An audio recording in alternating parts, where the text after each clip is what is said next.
Salam alaikum la famille. J'espère que vous allez tous bien. Aujourd'hui, nous sommes avec vous pour corriger cet exercice, l'exercice en série. On va écrire un algorithme série qui prend en entrée un entier strictement positif, puis et calcule affiche la somme des L termes de la série suivante. SL est égal à 1 plus 2 au carré plus 3 au carré plus 4 au carré jusqu'à L au carré, sans utiliser l'opérateur ni la fonction d'élévation ou à la puissance, qui sont coûteuses. Donc, je vois que j'avais déjà corrigé un exercice typique que celui-ci. Donc, ici, je vais essayer de sauter des étapes parce que j'avais déjà expliqué ce genre d'exercice dans ma scène. Donc, il faut aller voir et regarder comment je l'ai déjà expliqué. Maintenant, ici, on devrait venir directement I1, I2 et I3. Parce que I1, il a dit calculer S1 qui est égal à la somme des chiffres d'indice impair et S2 somme des chiffres d'indice pair. Donc, si vous entendez ce type de choses, imaginez, il a dit S1 égale la somme des chiffres d'indice impair.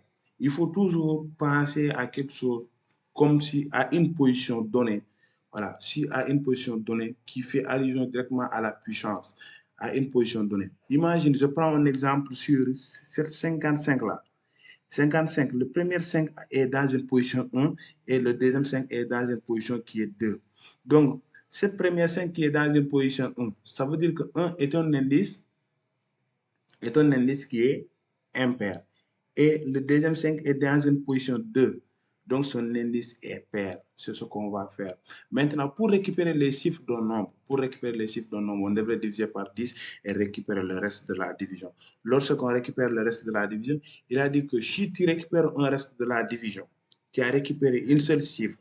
Mais il faut regarder si cette chiffre-là a un indice qui est impair ou bien pair. A un indice qui est pair ou bien impair. C'est ce qu'on va faire. S'il a un indice impair, tu lui donnes une valeur de S1, tu vas calculer S1 est égal à S1 plus chiffre. S'il a un indice pair, tu vas calculer S2 égale à la somme des chiffres d'indice impair. Ça veut dire que S2 reçoit S2 plus chiffre. C'est ce qu'on va procéder à faire. À chaque fois, si tu récupères une seule chiffre, si tu récupères une seule chiffre, il faut tester si cette chiffre-là a un indice qui est impair ou pair. Lorsqu'il a un indice impair, tu calcules S1. Sinon, il a un indice pair, tu vas calculer S2. C'est ce que tu vas faire. À la sortie, tu vas calculer valeur absolue de S1 moins S2 qui va donner S. Et tu vas tester aussi si cette S que tu avais calculé est divisible par 11 ou pas. J'espère que je me fais comprendre en fait. Somme des chiffres d'indice impair et somme d'indice pair. Maintenant, j'avais déjà calculé ça, j'avais expliqué dans ma chaîne comment on calcule S5 sans utiliser les opérateurs de multiplication, élévation au carré ou à la puissance.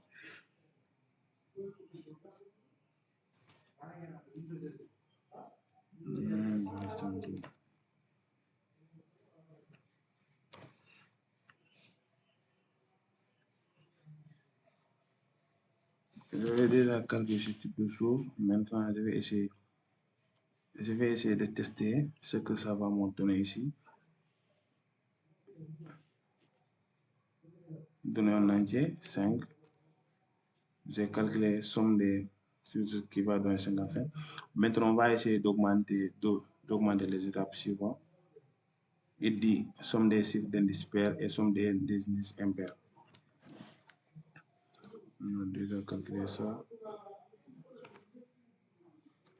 Maintenant, on va calculer les prochaines étapes. Int, je vais déclarer mes entiers. J, je vais initialiser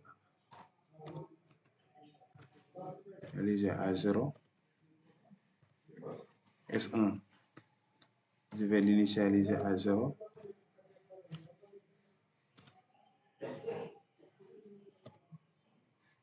OK. S2, je vais l'initialiser aussi à 0. Je crois que c'est bon. On a ces valeurs à tester. Maintenant, tant que S, notre S qu'on avait affiché là-bas, est supérieur à 0, supérieur à 0,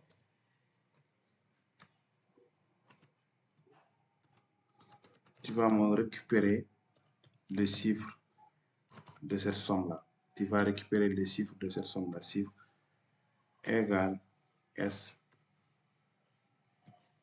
mod 10. Mod 10, hein? Imagine si tu récupères un seul chiffre, tu vas tester si son indice est pair ou pas. S'il a un indice qui est pair, pour tester son indice qui est pair, on va utiliser le modulo égal à 0.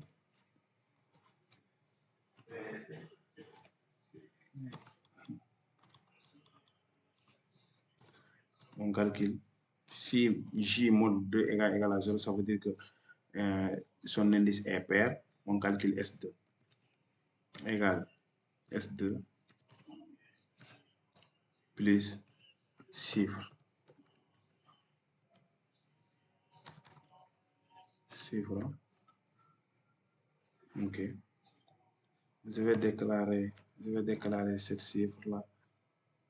Chiffre, je vais le déclarer. OK. Sinon, on le met à S2.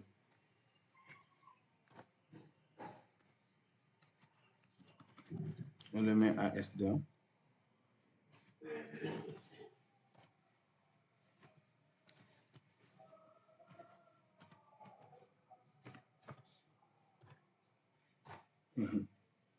On le met à S2. À la sortie ici, on va toujours, OK, on divise encore. S égale S div 10. On divise par 10. On incrémente notre I qui va permettre à I de passer à une étape qui est suivante.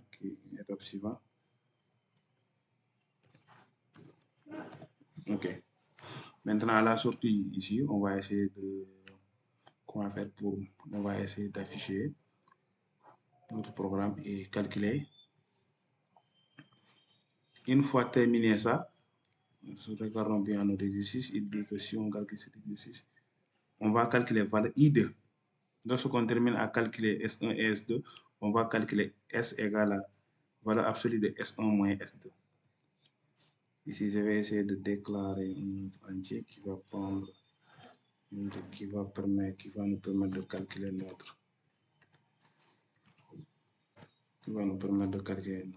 abs de S1 S2. Printf, on va afficher notre S3. Printf, la somme est S3 qui est égal à pourcentage D. Pourcentage D.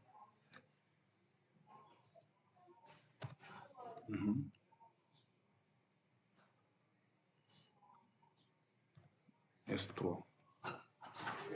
S3 qui est égal à notre S3.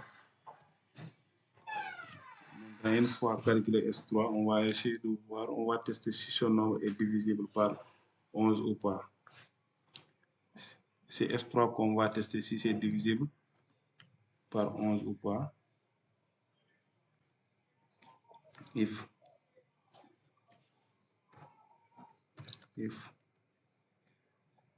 S3 mod 11, parce que c'est ce qu'il avait dit. On va essayer de tester I3. I3, si S3 mod 11 égale à 0, ça veut dire que c'est divisible par 11. Sinon, c'est pas divisible par 11. Égal à 11. Égal à 0.